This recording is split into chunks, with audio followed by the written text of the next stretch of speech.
নমস্কার, আমি দেবজ্যোতি ওরফে রান্তু। আপনারা দেখছেন আপনাদের প্রিয় চ্যানেল রান্তুর ছাদ বাগান। এই যে আমার গাছটি দেখছেন, এই গাছটির ভিডিও আজ থেকে 15 দিন আগে আমি আমার চ্যানেল রান্তুর ছাদ বাগানে দিয়েছিলাম। সেখানে কি দেখিয়েছিলাম, এই যে আমার গাছটি, আমার এই গাছের গোড়া কিন্তু পচে গেছিল। সেই পচা অংশটাকে ফেলে যা করতে হয় করেছিলাম।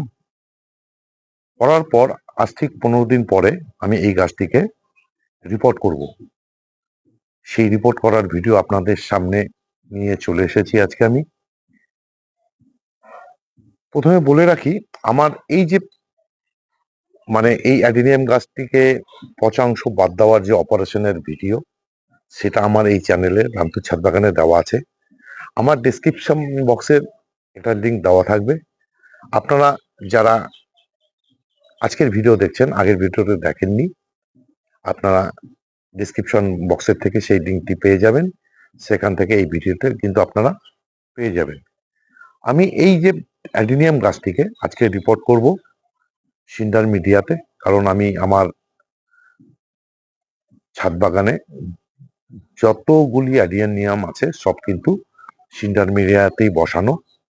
সেই সিন্ডার মিডিয়ার মিক্সিংটা কি করি আমি, মিডিয়াটা কিভাবে তৈরি করি, প্রথমে বলে রাখি, আমি 80% নেই সিন্ডার এবং 20% নেই ভার্মি কম্পোস্ট। এইটুক মিশিয়েই কিন্তু আমি আমার মিডিয়াটা তৈরি করি। সেই মিডিয়াতে কিন্তু আমি গাছ বসাই। যেহেতু এই সময় অ্যাডিনিয়াম শীত ঘুমে চলে গেছে, চলে যাওয়ার কারণে কিন্তু এ সময় গাছে কোনো রকম হাত দিতে হয় না। কিন্তু ক্ষেত্র বিশেষে যেহেতু আমার এই গাছের গোড়াটি পচে গেছিল, সেক্ষেত্রে শীত ঘুমের থেকেও আগে দরকার এই গাছটিকে কি করে সারভাইভ করব সেই বিষয়ে। এই যে দেখুন, আমি এই যে কদিন গাছটিকে ঝুলিয়ে রেখেছিলাম, কাটার পর ফাঙ্গিসাইড দিয়ে কিছুটা উপর থেকে কিছু অংশটা কিন্তু ডাইব্যাক শুরু হয়েছে। প্রথমে আমি কি করব দেখে নিচ্ছি। এই যে ডাইব্যাকের অংশগুলো এখান থেকে কিন্তু এই যে বাদ দিয়ে দেবো, পুরোপুরি 45 ডিগ্রি অ্যাঙ্গেল করে বাদ দিয়ে দিচ্ছি।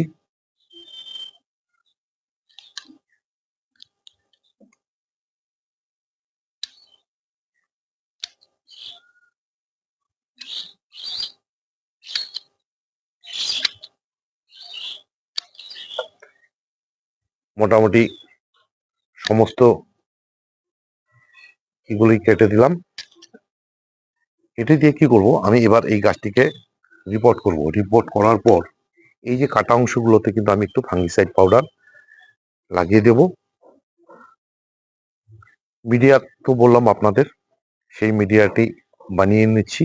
কি করে বানাই,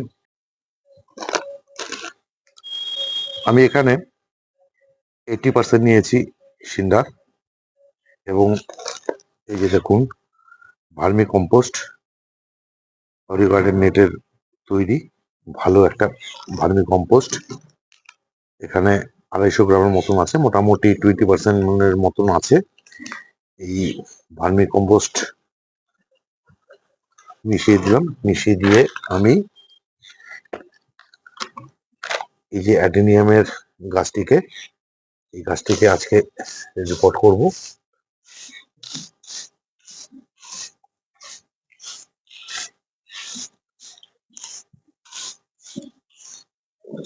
দেখুন আমি কিভাবে সিন্ডার এবং ভার্মি কম্পোস্ট মিশিয়ে নিলাম। এবার গাছটি রিপোর্ট করছি। এই যে 6 ইঞ্চি টবটি দেখছেন, এই 6 ইঞ্চি টবের মধ্যে কিন্তু আমি আমার যে অ্যাডিনিয়াম গাছটি আছে এই গাছটিকে রিপোর্ট করব। এই দেখুন একটি কলামকুচি নিয়ে নিয়েছি, যে টবের মাঝ বরাবর দিয়ে দিলাম। দিয়ে এবার সিন্ডার ভরে নিচ্ছি টবে হাফ পোর্শন পর্যন্ত। এই যে দেখুন আমি হাফ পোর্শন পর্যন্ত সিন্ডারটিকে ভরিয়ে নিলাম। এবার গাছটিকে রিপোর্ট করে দেখাচ্ছি, তারপর গাছটিতে জল দিয়ে একদম শেডি এরিয়াতে রেখে দেব অন্তত 7 দিন। তারপর আমি গাছটিকে আস্তে আস্তে রোদে বের করব। দেখুন আমি কি করে বসাই।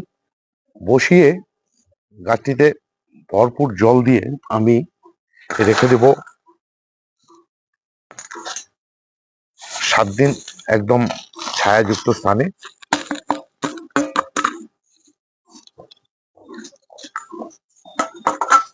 রাখার পর তারপর 7 দিন পরে যখন গাছটিকে কিন্তু অল্প অল্প করে রোদ দিতে শুরু করব, যখন দেখব যে গাছটি একদম সারভাইভ করে গেছে, তারপর আমি সম্পূর্ণ রোদে এই গাছটিকে রেখে দেব।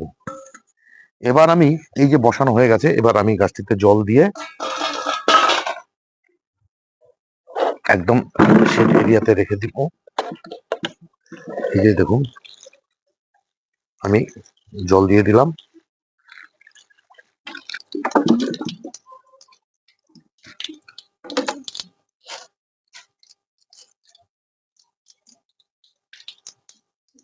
ব্যাস হয়ে গেল। এই ছিল আমার আজকের ভিডিও। যদি ভালো লেগে থাকে তাহলে একটা লাইক দেবেন, কমেন্ট করবেন, আর চ্যানেলটিকে সাবস্ক্রাইব করে নেবেন। যে সমস্ত নতুন বন্ধুরা আজকেই আমার এই ভিডিওটি দেখছেন, আমার চ্যানেলে রান্তুর ছাদ বাগানে প্রতিদিন দুপুর 1টায় এ ধরনের নিত্য নতুন ভিডিও চলে আসে। সেই চ্যানেল দেখতে হলে বা সেই ভিডিও দেখতে হলে, এ ধরনের ভিডিও দেখতে হলে আমার চ্যানেলটি সাবস্ক্রাইব করে নিতেই হবে।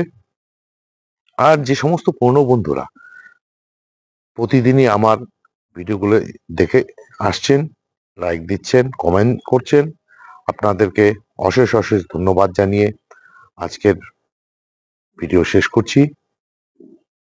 সবাই ভালো থাকবেন, সুস্থ থাকবেন, সবুজের সাথে থাকবেন। ধন্যবাদ।